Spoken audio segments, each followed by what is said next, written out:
저를 한번 따라해 주시기를 부탁드립니다. 하나님과 화평을 누리자.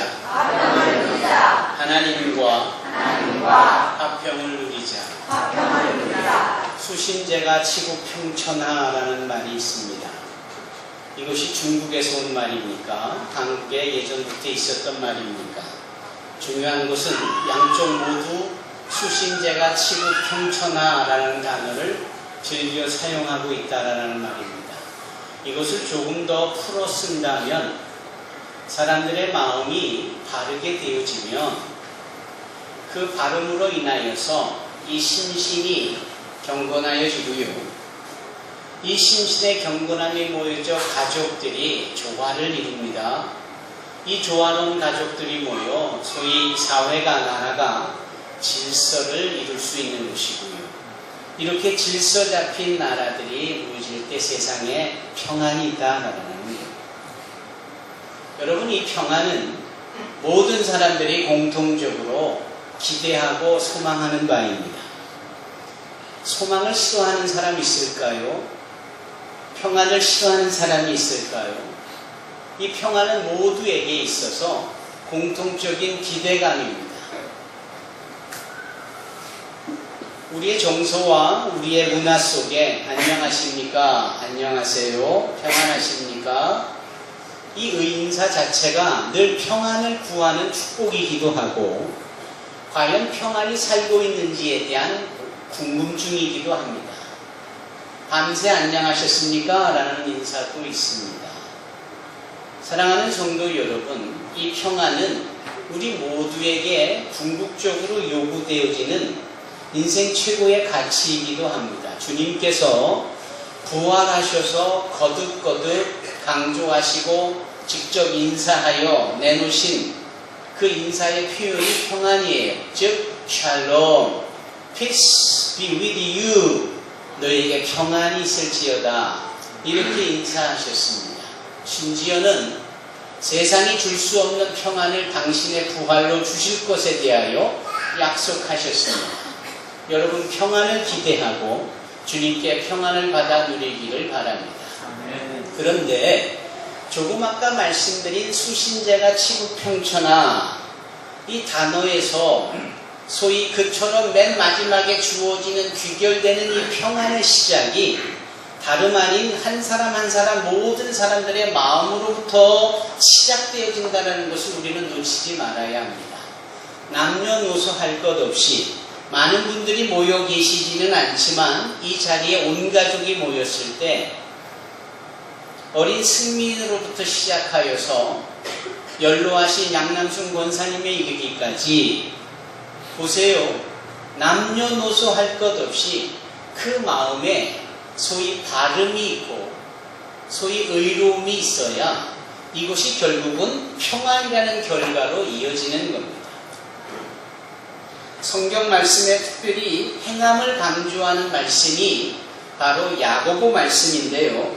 야고보 4장 1절로 2절에 보면 우리가 소위 말하는 수신제가 치고 평천하에 대한 부분을 하나님의 관점에서 어떻게 미리 말씀하고 계신지를 발견하게 됩니다. 야고보서 4장 1절로 2절의 말씀을 제가 읽습니다. 너희 중에 싸움이 어디로부터, 다툼이 어디로부터 나느냐? 너희 지체 중에서 싸우는 정욕으로부터 나는 것이 아니냐? 너희는 욕심을 내어도 얻지 못하여 살인하며 시기하여도 능히 취하지 못함으로 다투고 싸우는도다. 이렇게 말씀합니다. 다투고 싸움하는 속에 무슨 평안이 있겠습니까? 반목이 있고 갈등이 있는 가운데 무슨 화평이 있겠습니까? 결국은 마음속에 있는 탐심과 이 마음속에 있는 구부러져 있고 휘어져 있는 삐뚤어져 있는 심보 고약함이 소위 평안을 기대하지 못하도록 현실적으로 어려움이 있게 한다라는 거예요. 갈등이라는 단어를 우리가 많이 씁니다만 그 갈등이라는 단어는 무엇인고 하면 이 호박과에 속하여 있는 이 넝쿨 식물이 있잖아요. 소위 등나무라고 여겨지는 것. 모든 학교마다 등나무들이 다 있고요. 그 밑에 벤치가 있고요. 그 등나무들이 꼿꼿이 빠릇빠릇하게 세워가는 것이 아니라 서로 꾸불텅꾸불텅 서로 몸을 비비대고 구부러지고 감싸 안고 이걸 소위 풀 수 있을까라고 여겨질 만큼 서로 얼기설기 복잡하게 묻혀있는 것이 그게 등나무의 구조인데 이것을 한자로 풀어보는 것이 바로 갈등입니다. 우리 안에 이런 갈등과 반목이 계속되어지는 이유는 이 마음속에 있는 탐심과 다툼과 시기와 더 나아가 싸움과 전쟁으로부터 말미암기에 이것이 결국은 우리가 어떠한 경우에도 기대는 하고 있지만 평화를 얻지 못하는 근본적인 이유가 되는 것이죠. 그리고 놀랍게도 성경은 그것을 바로 죄다라고 말씀합니다. 죄.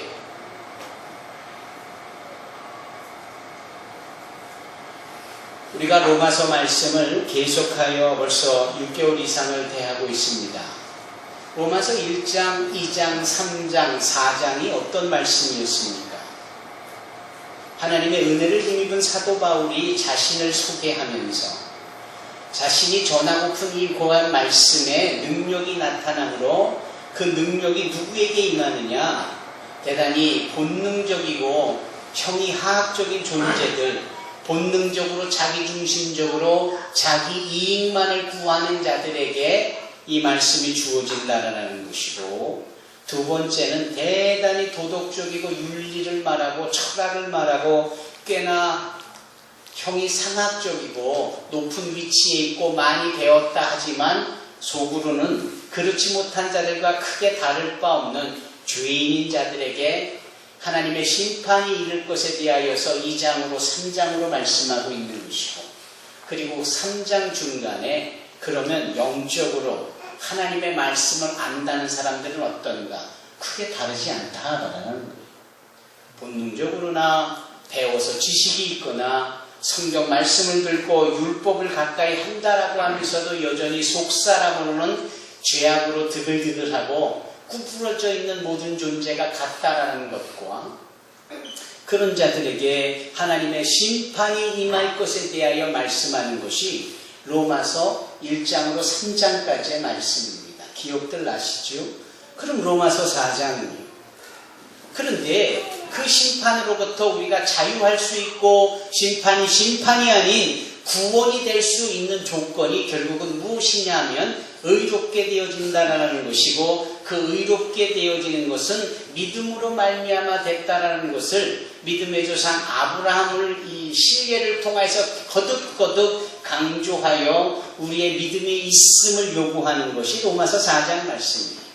그리고 로마서 5장 말씀, 오늘 본문의 말씀이 이렇게 시작하는 겁니다. 결론이죠. 결론이기 때문에 그 시작을 그러므로 라고 이렇게 표현합니다. 우리 학생들이 수학 시간에 배우겠지요. 그러므로와 왜냐하면을 배웁니다. 그러므로든 왜냐하면이든 다 점을 3개 찍어요. 그래서 꼭지점을 위로 해서 하나, 둘, 셋 삼각점처럼 점을 찍으면 그러므로라는 뜻이에요. 거꾸로 위에 2점을 찍고 밑에 1점을 찍으면 왜냐하면이라는 뜻이에요. 저 때만 그랬을까요? 지금도 그러지 않을까요? 그러므로 라는 것은 그래서 결과를 의미합니다. 5장은, 로마서 5장은 지금까지 달려온 로마서 1장으로 4장까지의 결론이에요.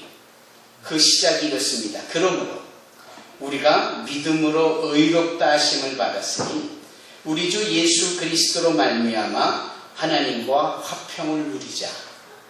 아멘. 아멘. 여기 빼놓을 수 없는 2가지 중요한 단어가 나옵니다. 저를 따라해 보실까요? 하나는 의롭다 하심. 의롭다 하심. 하나는 하나님과 화평. 하나님과 화평. 그 2가지입니다. 이 2가지가 로마서의 핵심이에요. 주제입니다. 더 나아가서 이것이 사도 바울의 신학관이고, 이것이 사도 바울의 선교관이고, 이것이 사도 바울의 목회관입니다. 의롭다 하심과 하나님과 화평. 그러면 의롭다 하심은 뭘까요? 의롭다 하심은요, 법률 용어입니다. 법정에서 사용되어지는 용어지 평소에 가정에서나 시장에서나 우리의 사업장에서 쓰는 용어가 아닙니다. 아시다시피 로마서는 말입니다. 특별한 특징이 있는데 그 특징이 뭐냐면 대부분의 언어 단어가 군사 용어를 많이 쓰고 법률 용어를 많이 쓰고 있다는 거예요. 그 중에 가장 핵심적인 것이 의롭다 하심, 이 의미입니다. justification. 그럼 이 의롭다 하심이 뭐냐라는 거예요. 어떤 사람이 죄를 졌어요. 죄를 져서 법정에 섰습니다. 법정에 피고인석에 서 있고 재판관이 판사로 거기 있는 겁니다. 그런데 이 재판관이, 이 판사가 이 죄를 졌다라고 여겨지는 피고에게 무죄를 판결하는 겁니다. 그것은 죄를 용서하는 정도가 아니라 아예 죄가 없다라는 innocent, not a guilty. 이 죄가 아니라 의롭다라고 선포하는 겁니다. 이것이 의롭다 하심이에요. 이 의롭다 하심을 로마서와 갈라디아에서 50회 이상이나 등장하는 대단히 중요한 단어입니다.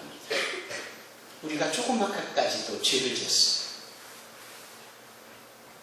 어제 토요일까지 지금 이렇게 눈을 감고 생각해 보니까 마음으로 지은 죄, 행함으로 지은 죄, 말로 지은 죄, 손으로 지은 죄, 발로 지은 죄, 세상에 헤아릴 수 없이 많은 죄가 있었어요.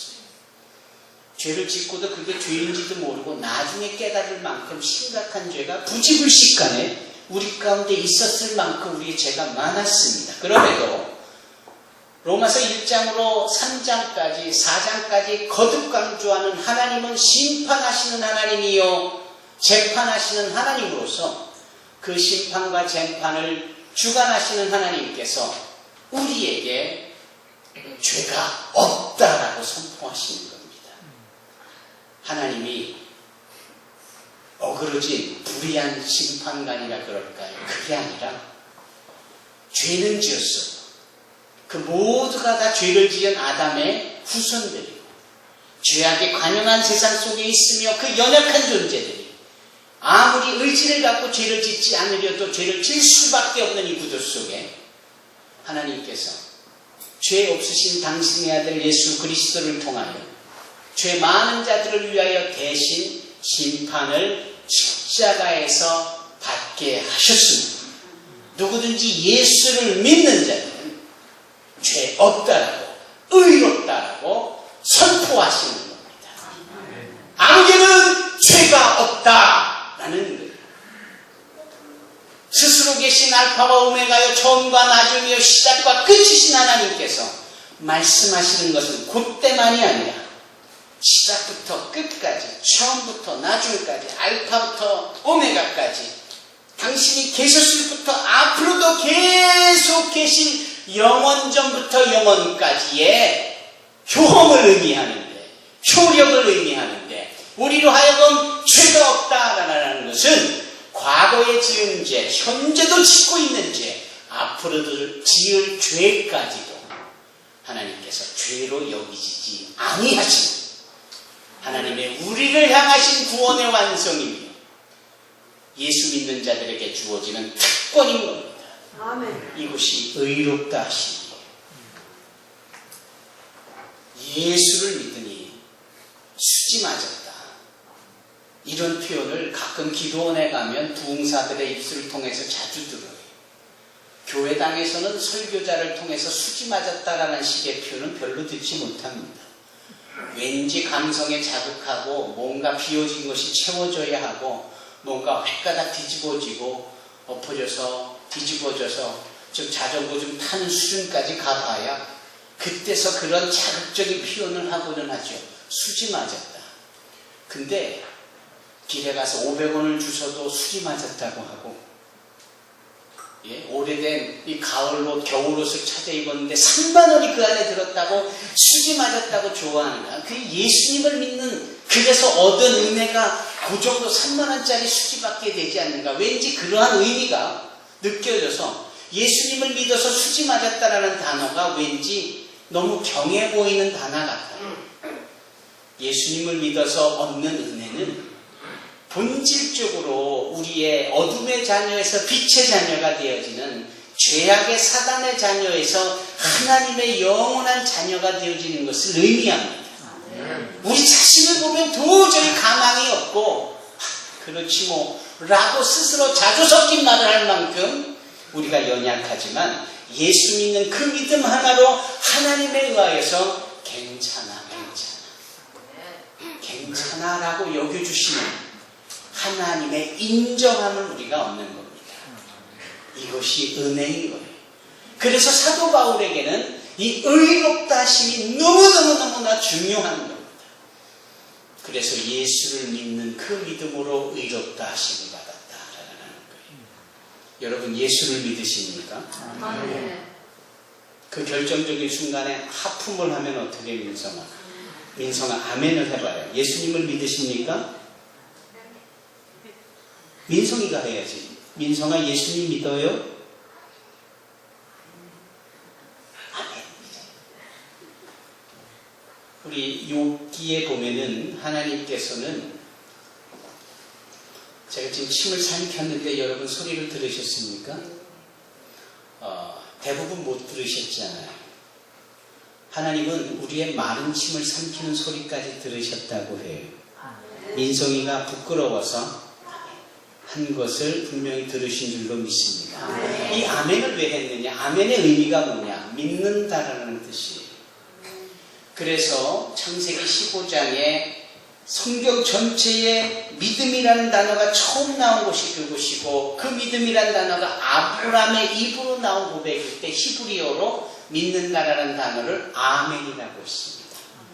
여러분 이 믿음이 우리를 의롭게 합니다. 아멘으로 고백하는 자들을 하나님께서 죄 없다 여기시고 그것을 선포하시는 거예요. 사단은 늘 우리에게 너 죄졌잖아. 너 옛날에 이랬잖아. 네가 지금 해결하지 못한 죄악투성이가 이만큼 많잖아 라고 우리를 늘 죄의식에 가두고 있는데 그래서 피의식 속에 우리가 있는데 하나님은 괜찮아. 의롭다라고 여겨주시며 무너진 속절없이 넘어져버린 우리의 존재감을 세워주시는 겁니다. 이게 얼마나 중요한지. 그리고 이 의롭다 여김을 받은 이것이야말로 조금 아까 야고보 사도의 그 간절한 마음, 이 다툼과 싸움과 이 쟁론과 전쟁이 무엇 때문에 나느냐? 너희 마음속에 죄 때문이 아니냐? 그 죄를 하나님께서 사해 주신 것이고 죄 없다 여겨주신 것이기 때문에 마음 깊숙한 곳에 있는 이 도사리고 있는 죄의 흔적과 죄의 상처들과 죄의 트라우마들을 우리가 회복하면서 비로소 평안을 누리게 되고 비로소 화평을 소유하게 되고 그 화평을 선포할 수 있게 되어지는 겁니다. 그래서 오늘 1절에 우리가 믿음으로 의롭다 하심을 받았으니 우리 주 예수 그리스도로 말미암아 하나님과 화평을 누리자 이렇게 말씀하고 있는 겁니다. 하나님과 화평을 누리는 것 정말 중요한 겁니다. 왜냐하면 대부분 우리가 화평을 누리지 못했거든요. 또 한 번 강조하여 말씀드리지만 죄가 있으니 어찌 하나님 앞에 평안을 누릴 수 있습니까? 불편하지 않아요? 하나님 앞에 죄가 존재한 거로 어찌 하나님과 평안을 누릴 수 있겠어요? 하나님은 말씀하시잖아요. 내가 거룩하니 너희도 거룩하라. 죄가 있는 이상 거룩할 수가 없는데 하나님이 예수를 믿는 우리에게 그 믿는 믿음으로 거룩하다라고 죄 없다라고 선포해 주셨으니 이제 거룩하신 하나님께 가까이 나아갈 수 있는 것 아닙니까? 하나님의 임재가 불로서 나타내짐이 특별한 의미가 있습니다. 불의 특징이 뭐예요? 접하 있는 모든 것을 다 태워버리는 겁니다. 태운다라는 것은 그저 건초돔이나 태우기 쉬운 종이 따위나 태우는 것이 아니라 엘리야가 갈멜산 꼭대기에서 여호와의 불을 내려달라고 기도할 때 그 여호와의 불이 내어 물을 태우고요. 물을 떠받고 있는 젖은 땅을 태우고요. 땅을 태우고 있는 돌을 태우고요. 그 돌이 떠받고 있는 제단을 태우고 제단이 떠받고 있는 재물을 태우지 않습니까? 연소가 가능한 소위 태우기 쉬운 것만 태워지는 것이 아니라 세상에 돌을 태우는 하나님의 불, 세상에 흙을 태우는 하나님의 불, 세상에 물을 태우는 하나님의 불. 이 불이 무엇을 의미합니까? 하나님의 거룩성을 의미하는 겁니다.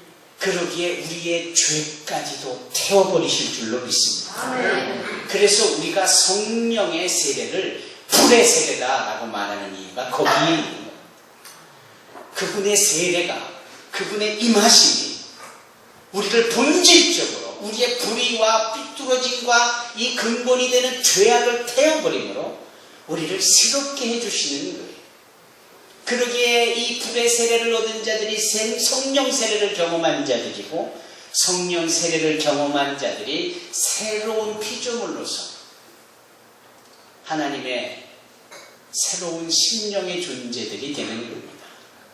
그러한 자들이 하나님과 화목할 수 있는 이런 자들이 소위 죄에 대한 자유함이 있는 겁니다. 그리고 그 자유함 속에 하나님과 더불어 화목할 수 있는 겁니다.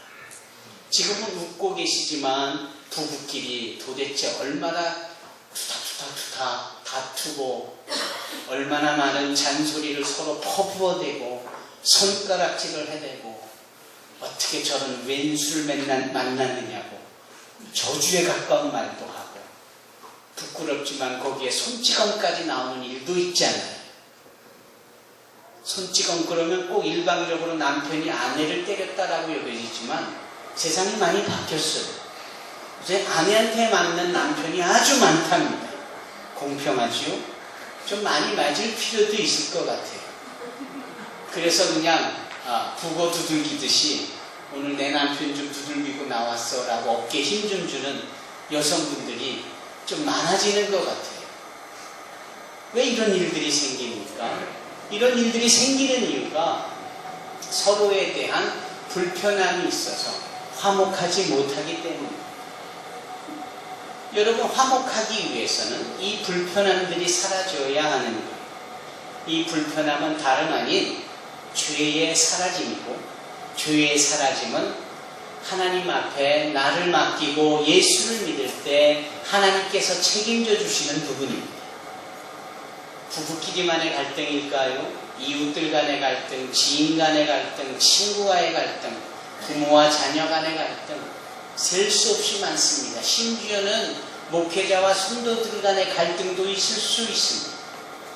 이게 다 성령의 불로 피차의 마음속에 있는 것들이 태워져야 하고 피차 더 거룩하여짐으로 화평할 수 있어야 합니다. 또 하나, 하나님과 화목하지 못하는 이유 중에 하나는 하나님에 대한 화가 남이 있어서 그럽니다. 좀 말의 업을 성술할 수 있을지 몰라도 감히 우리가 피조물인 우리가 창조주 하나님에 대하여서 화를 냅니다. 어느 때 하나님께 화가 나십니까? 여러분? 내가 그토록 기도했건만 기도대로 응답이 되어지지 아니했을 때 그토록 간절히 바랬건만 결과물이 나의 기대했던 결과물과 다를 때 화가 나시지 않습니까? 왜 나를 이런 식으로 못나게 만들었을까? 왜 나는 이러한 은사도 저런 재능도 아무것도 없는 존재로 만들었을까 하는 하나님을 창조주로 인정하면서도 왠지 자신의 열등의식 속에 그 만든 하나님에 대하여 불평을 하게 되고 심지어 그것이 화를 내는 일까지 이루어지지 않습니까? 그런 일들이 비일비재하게 많은 겁니다. 소위 하나님께 삐져 있는 자들이 많은데 이 하나님께 삐져 있는 자들이 하나님과 화평할 수 있는가? 그럴 수는 없는 거예요. 20년 전에 포레스트 검프라는 영화가 있었습니다. 거기에 주인공은 아니지만 댄이라는 이름을 가진 어느 중위가 등장하는데 아주 야심만만하고 정말 성공 가도를 달렸던 사람이에요. 그가 베트남 전쟁에 참전을 합니다. 폭탄이 터져서 순식간에 두 다리가 없어져 버렸어요. 얼마나 고통스럽습니까? 이제 아무것도 하지 못하고 움직일 때마다 휠체어를 타야 되는 자신의 신세에 그는 오히려 자기를 살려주신 하나님 앞에 화가 났습니다. 그날 날 데려가시지 왜 나를 살려주셨으며 왜 불구의 몸으로 나를 이렇게 비참하게 만드냐고 늘 볼멘 소리를 해대고 그래서 찾아오는 이 불행한 그 평안하지 못하는 마음을 다스리려고 술에 빠지게 되고 여자를 찾게 되고 담배를 피게 되고 마약 중독에 시달립니다. 그래도 하나님을 향한 자신의 화가 난 마음이 바뀌어지지를 않는 거예요. 어느 날 새우를 잡겠다고 배를 타고 나가는데도 그날따라 또 폭풍우가 몰아치지 않습니까? 폭풍우가 얼마나 몰아치는지 이 불만과 불평의 끝자락에 서 있던 이 댄이라는 사람이 그 배의 가장 높은 꼭대기에 올라갑니다. 그리고 하늘을 향해 이렇게 외치고 절규합니다. 하나님, 도대체 나한테 왜 이러십니까? 왜 나에게 이런 일을 행합니까? 그렇게 숨어서 치사하게 이러지 말고 나와서 한번 붙어봅시다.